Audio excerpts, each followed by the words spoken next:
क्या आपने कभी सुना है उस अप्सरा का नाम जो इतनी सुंदर थी कि वर्ग के फूल भी मुरझा जाते थे, लेकिन वही सौंदर्य बना? उसके पतन का कारण कौन थी? सुरलिखा। उसने भगवान शिव को क्यों क्रोधित किया? क्यों आज भी उसकी कथा भन्नक की बनावनी देती है? सुरलिखा देवनाग की चिक्कारी भामरा। त्रिलोक, स्वर्ग, मृत्युलोक, पाताल, अप्सराएं, जिन्हों स्वर्ग की नर्तिकाएं कहा जाता है, देवताओं के यज्ञ, युद्ध विजय और उत्सवों में नृत्य संगीत से सृष्टि को मधुरता देती है। मेनका, रंभा, उर्वशी जैसे नाम तो आपने सुने होंगे, पर एक नाम इतिहास की भीड़ में गुम हो गया, सुरलिखा की मोर पंखों सा मुकुट, कमल जैसी आंखें। कहते हैं उसके अंग अंग में प्रकृति के सूर लिखे थे, इसी से नाम पड़ा सुरलिखा। लेकिन सौंदर्य का वरदान जब अहंकार से मिल जाए तो परिणाम कितना भयावह हो सकता है, यह कथा उसी का जीवंत उदाहरण है। देवेंद्र इंद्र ने उसे स्वर्ग सुंदरी सम्राज्ञी घोषित किया। गंधर्व गायकों ने उसकी महिमा में राग छेड़े। अस्तित्व भर में पहली बार ऐसा सौंदर्य देखा गया जिसने कामदेव को भी दुविधा में डाल दिया। सुरलिखा अलग अलग लोक उत्सवों में नृत्य करती दिखाई देती है। देखते देखते सुरलिखा की कीर्ति तीनों लोकों में फैल गई। वह दर्पण देखती और स्वयं से कहती, मुझसा न कोई था न होगा। अप्सराएं डरने लगीं। देवता भी उसकी चापलूसी करते, कहीं नाराज न हो जाए। अब कथा में आता है वह क्षण जिसने सुरलिखा के भाग्य में भूचाल ला दिया। कैलाश पर देवों का महायज्ञ था। अप्सराओं को आदेश मिला, महादेव के ध्यान स्थल पर जाकर नृत्य संगीत से 8 प्रहर भूमि को पावन करें। अप्सराएं विनम्रता पूर्वक शिव के समक्ष नृत्य आरंभ करती हैं। सभी ने सौम्य सरस्वती भाव से कला अर्पित की, पर सुरलिखा, उसने इसे अपनी जीवंत प्रदर्शनी समझा। ताल तेज होती है, नृत्यगत उत्थान। सुरलिखा उग्र आकर्षक मुद्राओं में नाचती है। शॉल हवा में लहराता हुआ शिव के आंखों के सामने आ जाता है।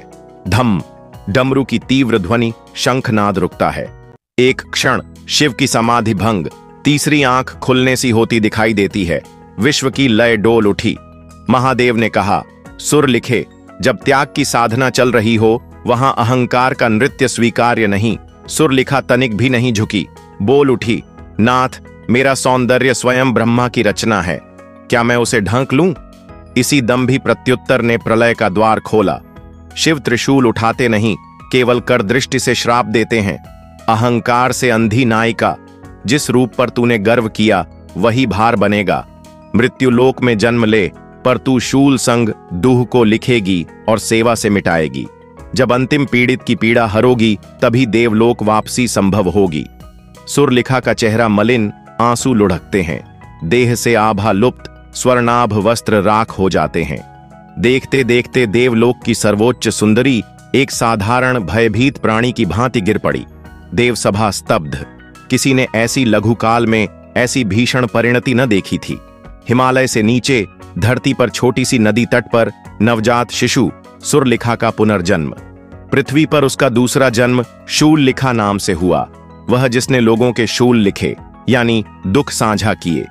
दूर दराज के गांवों में वह रोगियों की सेवा करती, बूढ़ों को स्नान कराती, अनाथ बच्चों को घर देती। शूललिखा घाव धो रही, गरीबों को भोजन दे रही। हर दुआ, हर आशीर्वाद उसके अहंकार को थोड़े थोड़े कर गलाता गया। उसने जाना, अभिमान से बड़ा सौंदर्य करुणा है। वृद्ध महिला रोती झिलमिलाती आंखों से उसके पैरों पर गिरती हैं। एक रात उसने अंतिम रोगी, एक कोढ़ी बालक का शारीरिक और मानसिक विष हर लिया। तभी उसे भीतर से किसी ने पुकारा। आकाश से प्रकाश स्तंभ उतरता। शूललिखा मुस्कुराती है। लंबी तपस्या पूर्ण हुई। शिवदूत प्रकट हुए। भैरवी सेवा साधना से तूने जगत का कष्ट हर लिया। अब तू पुनः सुरलिखा बनकर लौट सकती है, किंतु इस बार तेरे स्मृति कोश में विनम्रता अंकित रहेगी। स्वर्ग द्वार खुलते हैं। सुरलिखा के वस्त्र फिर से चमकते हैं, पर चेहरा शीतल, नम्र, वीणा, पखावज, बाद में फेड आउट। दोस्तों, यह कथा हमें 2 सशक्त संदेश देती है। एक, अहंकार सबसे बड़ा अंधकार है। दूसरा, सौंदर्य तभी पूजनीय है जब सेवा और विनम्रता से आलोकित हो। अगर आपको सुरलिखा की यह अनसुनी गाथा प्रेरक लगी तो वीडियो को लाइक करें, कमेंट में बताएं अहंकार को हराने का आपका तरीका क्या है और ऐसे ही दुर्लभ पौराणिक रहस्य जानने के लिए सब्सक्राइब जरूर करें।